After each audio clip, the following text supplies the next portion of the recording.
Nanti kita akan bahas tentang hamba. Kita masih bahas tentang sang perwira hari ini, masih tentang perwira. Apa kira-kira yang hamba itu bilang kepada perwira itu, kepada bosnya? Bos, saya sakit, Tuhan, saya tidak bisa apa-apa. Terserah pada Tuhan saya mau diapakan, terserah Tuhan. Kalau saya masih bisa hidup di sini, terima kasih. Kalau saya harus hidup di pinggir dari di tepi dan mana saja di luar dari rumah ini, terima kasih, karena saya tidak bisa apa-apa. Itu seorang hamba, tidak punya harga sama sekali. Jadi Tuhan, kalau saya bisa bernafas sekarang, terima kasih. Saya tidak punya apa-apa untuk melakukan sesuatu bagi Tuhan. Saya lumpuh, saya tidak punya kuasa. Jadi kalau saya masih bisa hidup, terima kasih sudah memberi saya kesempatan untuk hidup. Saya sudah bicarakan minggu lalu. Seorang perwira itu atau tentara itu dilatih bukan untuk memberi hidup kepada orang sebenarnya, untuk mengalahkan orang agar bangsanya jaya. Dan hamba yang tidak berguna ini pasti dia sangat tahu selesai hidupnya. Apalagi yang bisa dia harapkan. Tetapi tidak seperti itu yang terjadi padanya. Hamba yang terbaring itu dilihat setiap saat oleh sang perwira, oleh bosnya, oleh tuannya. Setiap saat dia lihat. Dan seorang perwira ternyata memiliki kasih yang luar biasa. Memiliki kasih yang luar biasa ketika dia melihat seorang manusia. Minggu lalu saya katakan hamba itu adalah manusia. Dia lihat seorang manusia terkapar tak berdaya, seorang perwira yang diajar untuk dilatih dan menguasai semua ilmu tentang bagaimana mengalahkan orang, sekarang dikalahkan oleh hamba yang lumpuh. Bagaimana dia bisa seperti itu? Bagaimana seorang perwira bisa seperti itu? Sehingga yang harus kita renungkan sekarang adalah bagaimana seorang perwira itu memiliki iman. Dari mana dia punya iman? Dari mana dia bisa punya iman seperti itu? Siapa orang yang datang padanya dan menyampaikan tentang Yesus padanya? Bagaimana dia menghargai Yesus? Bagaimana dia menghargai Yesus dan menghargai hambanya? Saya sudah katakan lagi, kalau kita mengasihi Tuhan, maka kita akan mengasihi sesama. Ada banyak orang mengasihi sesama tapi tidak mengasihi Tuhan.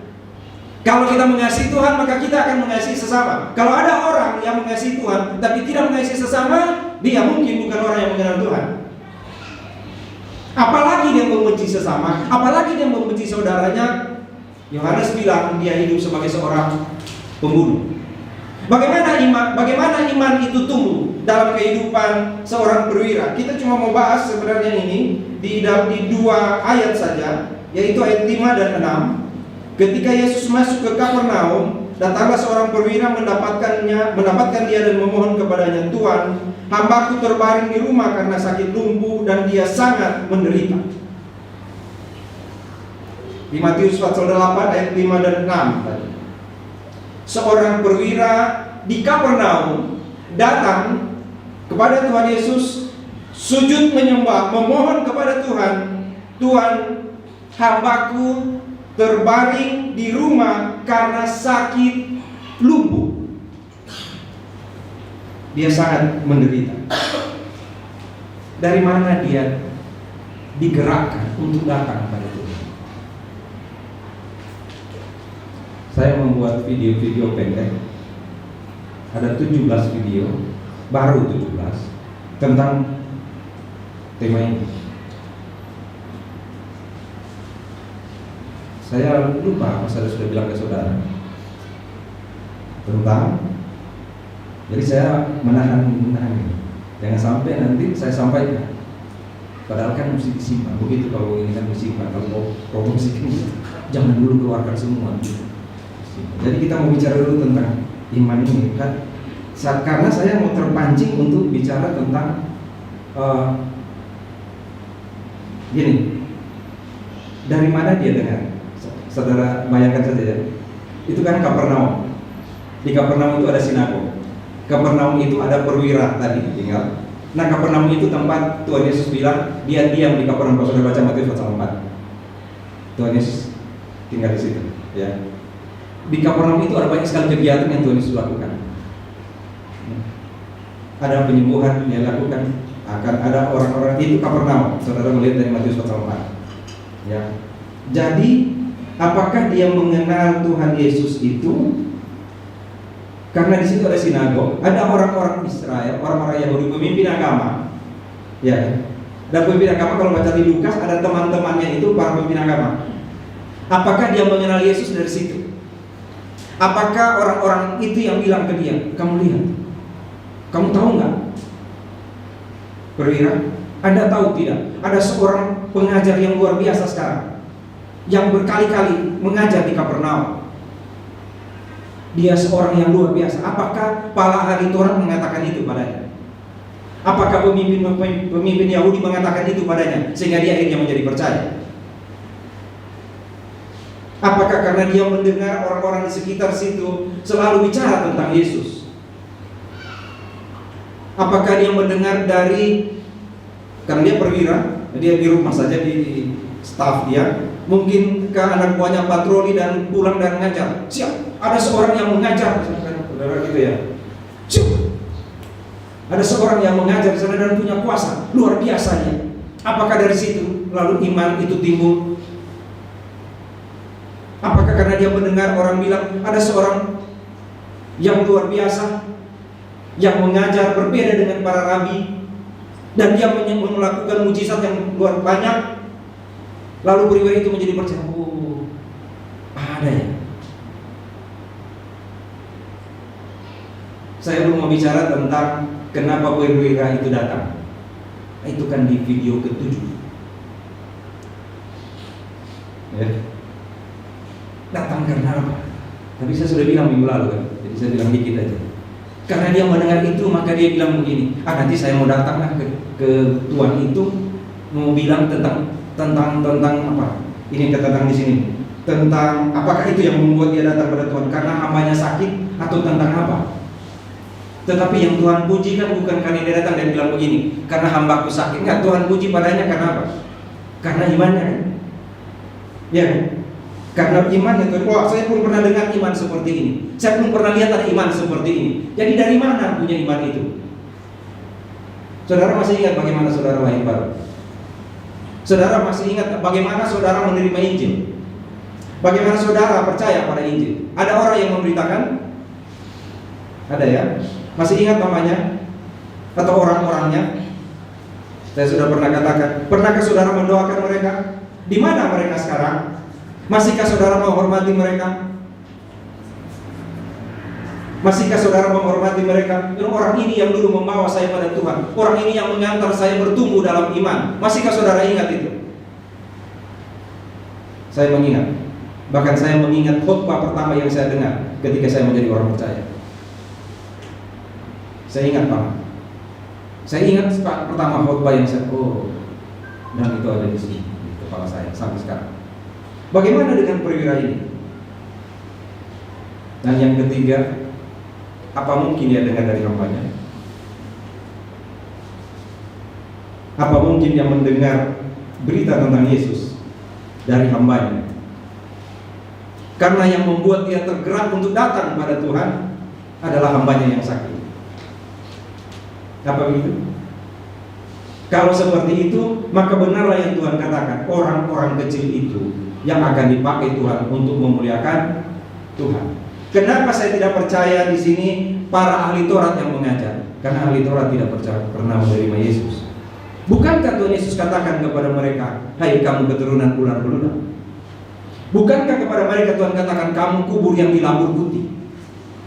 Dan bukankah ahli Taurat itu bilang pada Tuhan Yesus, dia kerasukan setan? Sehingga tidak mungkin para ahli Taurat itu yang bicara kepada Yesus. Tetapi bisa jadi ketika ahli Taurat bicara kepada sang perwira, bisa jadi ketika ahli Taurat itu bicara pada sang perwira, ada seorang mengajar tapi dia tidak benar, tidak bagus. Terima kasih karena Tuhan membangun sinagog ini tempat ibadah maksudnya. Tapi ada orang yang terlalu tidak bagus dia berbeda dengan kami. Kalau kami anak-anak Abraham, kalau dia itu bukan, nggak tahu dari mana. Dulu dia tukang kayu, dia nggak tahu dia dari mana.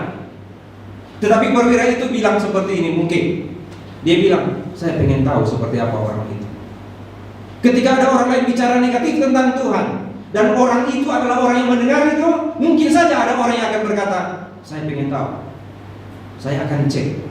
Dan dia cari tahu kepada orang lain. Kepada siapa? Kepada orang-orang yang ada di sekitar situ. Kamu pernah dengar tentang Tuhan? Namanya Yesus itu.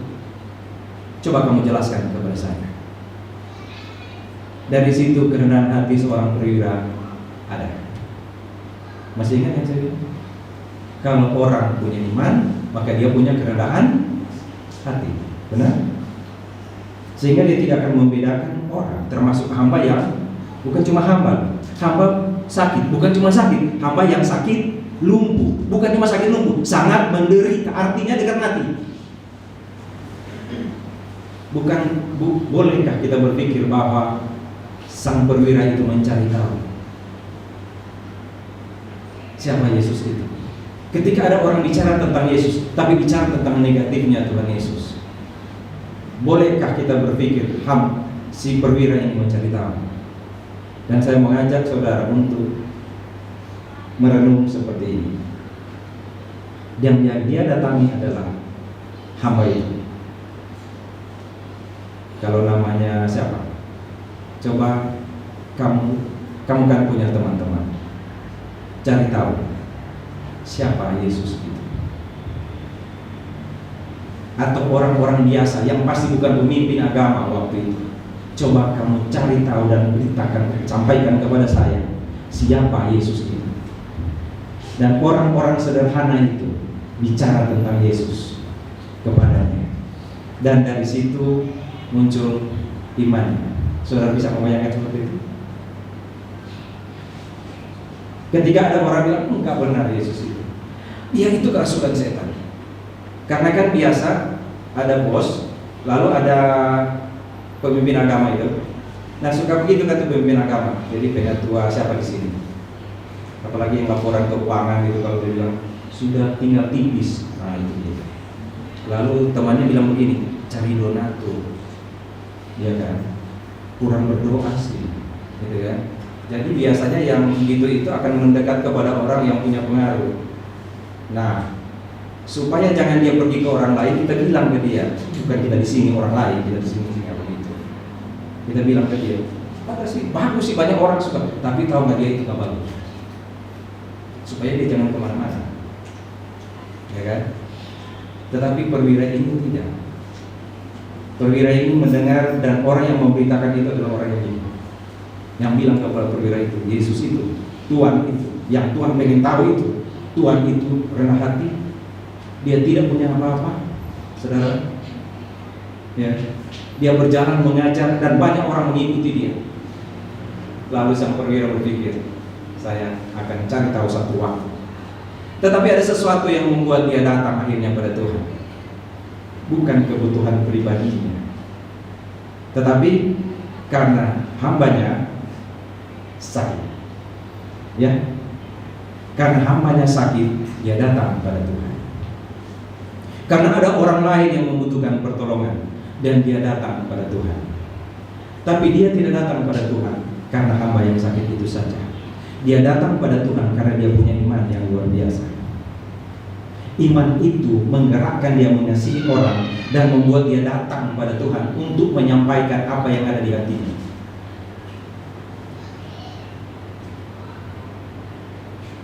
Dia hamba sakit dan dia datang pada Tuhan. Dia datang dan bilang kepada Tuhan, Tuhan, hambaku terbaring sakit, lumpuh, sangat menderita. Ya, ada seorang umat tadi ketemu saya, lalu saya tanya, bagaimana cucu? Sudah sehat, baru matanya berbinar-binar. Tapi saya pikir beberapa minggu lalu, saya kalau lihat dia ini masih matanya masih luar, kayaknya tidurnya nggak benar, karena cucunya sakit dan masuk rumah sakit. Pasti dia selalu bilang, Tuhan tolong sembuhkan, ya kan? Cucu hamba Tuhan. Jauh ya bedanya.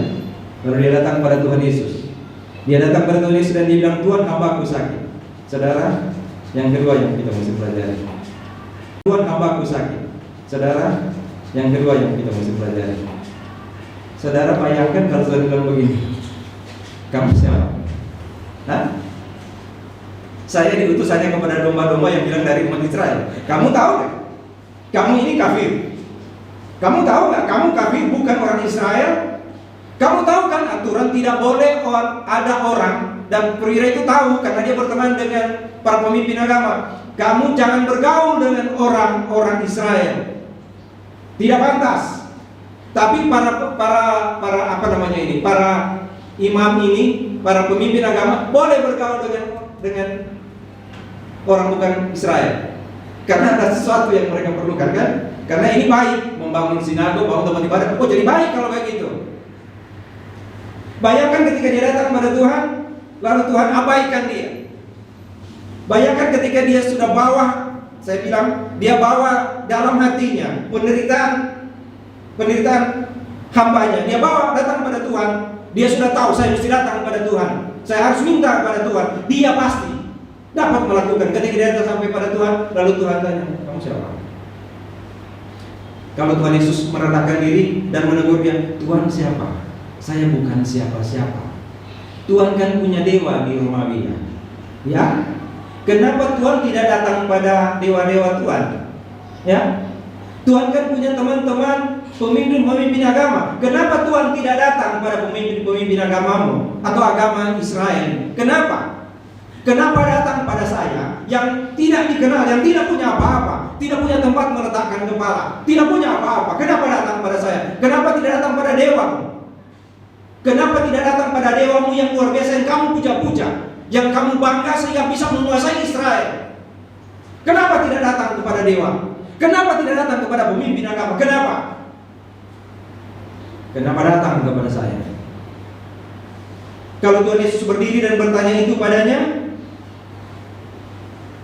masih mau percaya nggak? Masih kuat imannya nggak? Kita berhenti sedikit. Kalau kita dalam keadaan meminta sesuatu kepada Tuhan, kita yakin kan bakal jawab ya? Ya kan? Sangat yakin ya? Ya kan?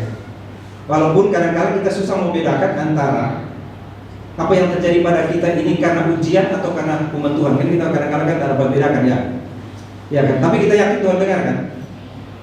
Ya. Tapi kira-kira kalau Tuhan seperti yang kita sudah pernah renungkan yang di Matius 15 itu kepada seorang perempuan Kanaan itu kan. Ketika dia tanya dia bilang saya tidak diutus untuk kamu. Saya diutus hanya kepada domba-domba dan inilah dari umat Israel. Itu ibu itu mati-matian karena anaknya. Ini cuma hamba, saudara. Tanda kutip cuma hamba. Dia datang dan minta untuk hambanya dan Tuhan bilang, kalau Tuhan bilang, saya tidak ada urusan. Itu kan hambamu. Dia juga gak pernah datang di sinagog kali. Dia juga gak pernah ikut saya waktu saya mengajar. Saya tidak peduli. Bukan urusan saya kan? Ya kan? Bisa gak Tuhan bilang begitu? Bisa gak Tuhan tanya, memang kalau saya urus hambamu, kamu pernah melakukan apa buat saya? Kalau saya urus hambamu pernah melakukan apa untuk saya? Apa? Saudara lihat, hamba datang pada Tuhan, Tuhan datang pada Tuhan. Seperti 5 roti 2 ikan kan? Anak kasih ke Andreas, Andreas kasih ke Tuhan. Masih begitu kan urutannya kan? Kalau Tuhan bilang, memangnya kamu pernah beri apa? Kalau Tuhan bertanya begitu, kalau Tuhan bertanya seperti itu kepada hambanya, mungkin sama hamba bilang, ya udah mati aja. Ya kan? Nggak bisa apa-apa karena memang dia berharap total pada Tuhan. Tapi hamba itu tidak ada di hadapan Tuhan waktu itu. Yang ada adalah Tuannya. Kalau Tuhan tanya, memang kamu pernah beri apa pada saya? Tuhan itu mau bilang apa pada Tuhan? Perwira itu mau bilang apa pada Tuhan? Mau bilang, tapi kan Tuhan saya kan pernah bantu ini. Masa Tuhan tidak bisa hitung itu? Enggak, bukan buat saya. Kamu kan kafir. Kamu tidak pernah melakukan apa-apa buat saya. Saudara coba tolong tempatkan diri di posisi ini. Ketika kita mencoba minta pada Tuhan atau bukan mencoba, kita selalu bangga. Kira-kira kalau Tuhan bilang itu, memang kamu pernah lakukan apa buat saya? Kenapa saya harus lakukan itu padamu? Kenapa?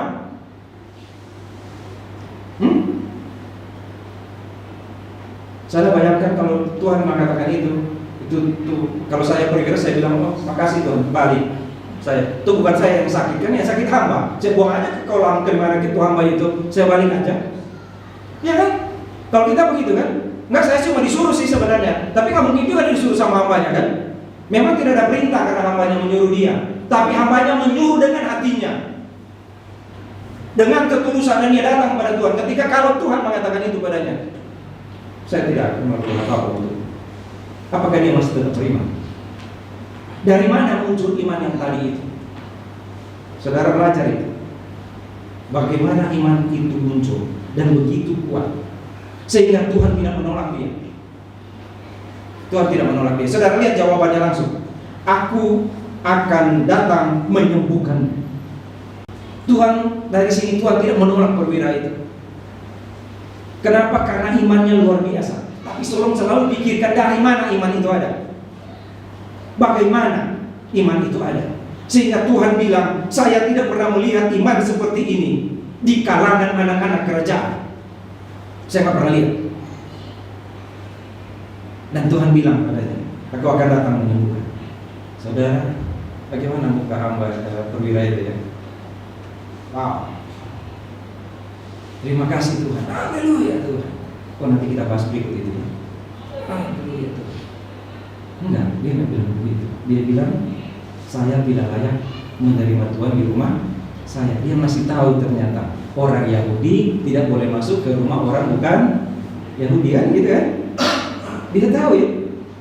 Dan dia tahu diri ternyata. Orang yang punya iman itu selalu tahu diri, saya ini siapa. Ya. Orang yang beriman itu selalu akan bilang, Tuhan saya ini cuma orang berdosa yang Engkau benarkan. Bukan datang berdiri seperti para ahli Taurat dan bilang, terima kasih Tuhan, dia penzina, dia pencuri, pembunuh, segala macam. Saya tidak. Saya memberi persembahan, saya seperti ini, seperti ini. Itu orang tidak beriman. Tuhan Yesus, terima kasih karena Engkau mendengar doa saya, karena saya pasti selamat Tuhan. Saya ditebus oleh darah-Mu yang mahal. Ingat Tuhan, saya adalah orang yang sudah percaya padamu sungguh-sungguh. Ada orang yang telah memberitakan Injil pada saya dan saya percaya. Itu kalau kita datang begitu di hadapan Tuhan. Tuhan bilang, Kak, saya akan lihat iman padamu. Bahkan bisa jadi di Matius 7 itu kan, dia bilang, enggak, banyak orang bilang melakukan mujizat, aku gak kenal kamu. Jangan-jangan kita ya? Enggak ya? Kamu gila, muka-muka begini ini muka-muka perwira. Ya kan? Bukan, ada catatan sebelum perwira punya iman ini, ada yang di situ merasa punya iman, tapi Tuhan bilang, saya nggak kenal kamu siapa ya? Iya kan? Ada oma-oma suka belanja di Indomaret, ketemu Ibu Yosi. Dia datang belanja, dia bukain pintu Ibu Yosi, saya di hotel belakang tadi. Selamat pagi. Kalau sore, selamat sore. Bagus sekali tuh om. Terus setelah itu dia datang ke Ibu Yosi, dia tanya, maaf, saya mau belanja apa ya? Oma, saya mau belanja. Ibu Yosi itu, bagaimana? Saya tidak tahu oma mau belanja apa. Tapi sesudah dia mau keluar, terus dia bilang ke penjaga Indomaret itu, saya mau pulang kemana? Rumah saya di mana? Itu paling susah kalau itu. Iya kan? Kalau kita datang kepada Tuhan, Tuhan nggak lupa aja ya. Tuhan nggak pernah lupa ya? Nggak pernah ya? Tuhan nggak pernah lupa kita ya? Amin. Kencang. Jadi Tuhan nggak lupa kan kalau kita bikin salah kan? Tuhan nggak lupa kan? Tuhan ingat ya? Amin. Jadi pelan. Ya? Tuhan ternyata tidak mengabaikan perwira ini. Padahal imannya cuma bertumbuh, bukan seperti para ahli Taurat yang punya Taurat, ya kan? Seperti Israel yang punya Taurat, punya aturan segala macam. Ternyata iman cuma sederhana, bertumbuh dari mana kita nggak tahu. Cuma tadi yang saya sampaikan, apakah karena sinagog itu, apakah karena orang-orang yang bicara negatif tentang Tuhan, atau karena hambanya yang bilang ada seorang Tuhan yang luar biasa. Sehingga ketika hambanya sakit, dia berusaha supaya hambanya sembuh dan bertemu dengan Tuhan. Saudara yang kasih dalam Tuhan Yesus, Sebenarnya seorang hamba yang diam di rumah, yang hanya diwakili oleh perwira ini datang pada Tuhan, kalaupun Tuhan mau tolak dia seperti perempuan Kanaan itu, pasti dia akan bilang, Tuhan abaikan saya. Kasih itu akan rela berkorban. Kasih itu akan rela berkorban. Tuhan boleh abaikan saya, bahkan di hadapan Tuhan boleh abaikan saya, tapi tolong hamba saya yang sakit dan hampir mati. Abaikan saya, lupakan saya perwira, karena saya tidak membawa status saya sebagai perwira di sini. Saya tidak membawa status saya sebagai orang kafir, tapi hamba saya sakit, Tuhan, tolong dia. Itu doa yang paling tulus. Tolong, saudara, ketika dia beriman, perwira ini beriman, itu iman yang tumbuh dan pergolakan yang sangat hebat. Dia mau percaya pada Yesus yang tidak terkenal, sementara di samping dia orang-orang Yahudi yang pintar sekali bicara tentang doktrin. Tetapi iman itu bertumbuh di dalam pergolakan itu. Iman yang kuat adalah iman yang selalu teruji, bahkan ketika menghadapi tantangan sekalipun. Iman yang kuat adalah iman yang mau melakukan sesuatu karena orang lain. Iman yang kuat, iman yang punya kasih, yang bertumbuh kasih dalam hati. Itu iman yang kuat. Bukan iman yang kuat meminta langsung Tuhan jawab, seperti yang kita kan lihat, wah harus punya iman seperti perwira. Kalau punya iman seperti perwira, kalau minta langsung Tuhan jawab. Tidak, harus punya sikap seperti perwira. Ketika Tuhan jawab, Tuhan tolong jangan datang ke rumah saya. Itu yang saya bilang waktu lalu. Bukan karena rumah saya kotor, bukan karena rumah saya tidak punya apa-apa, bukan. Tetapi masih ingat saya, Tuhan, saya adalah seorang kafir.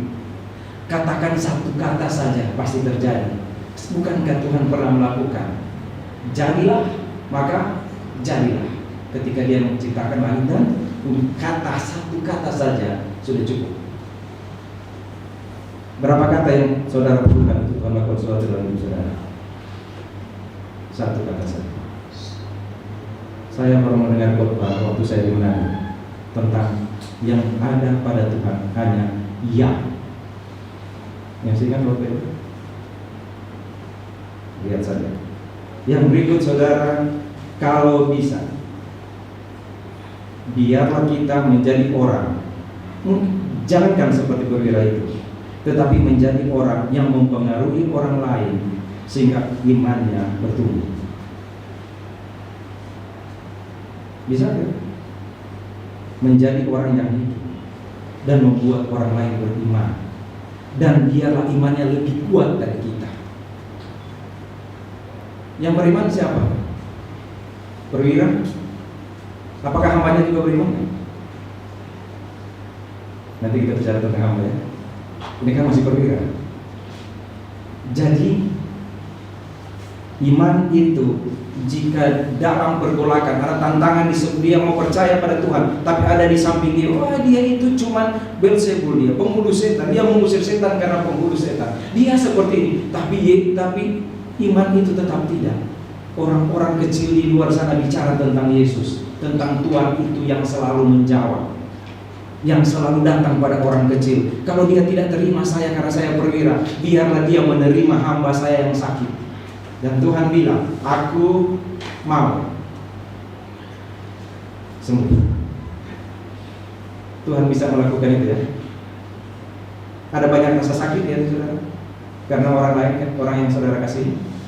Jangan luntur iman. Kalau ada orang yang kita kasih lalu kita terasa sakit, semakinlah percaya pada Tuhan. Tidak peduli apapun. Saudara tidak akan dapat melihat dari mana iman saya muncul. Saya tadi bilang, masih ingat orang yang menginjili, tapi iman saudara tidak muncul dari orang itu. Iman itu juga anugerah Tuhan. Itu juga Tuhan yang beri. Sehingga setiap kali orang beriman, itu juga dari Tuhan. Ya, Allah yang menerangi hatinya untuk percaya pada Tuhan. Itu namanya pekerjaan Roh Kudus. Sehingga kita tidak tahu dari mana iman kita tumbuh, dari mana iman kita ada, dari mana kita akhirnya beriman. Bukan, supaya tidak ada orang yang bangga kalau melayani, dan supaya kita tidak membanggakan orang. Tapi tolong ingat, paling kurang ada orang yang peduli pada kita dan dia bicara tentang iman, tentang Yesus. Yang kita harus beriman. Iman itu harus bertumbuh ketika ada tantangan-tantangan. dan bertumbuh terus, dan nanti satu waktu kita akan bertemu dengan Tuhan dan kita akan tahu apa yang Tuhan nilai dalam hidup kita. Seorang perwira ini sudah dinilai. Tidak pernah saya lihat iman sebesar ini. Semoga waktu yang akan datang kita akan renungkan ini. Mari kita berdoa. Bapak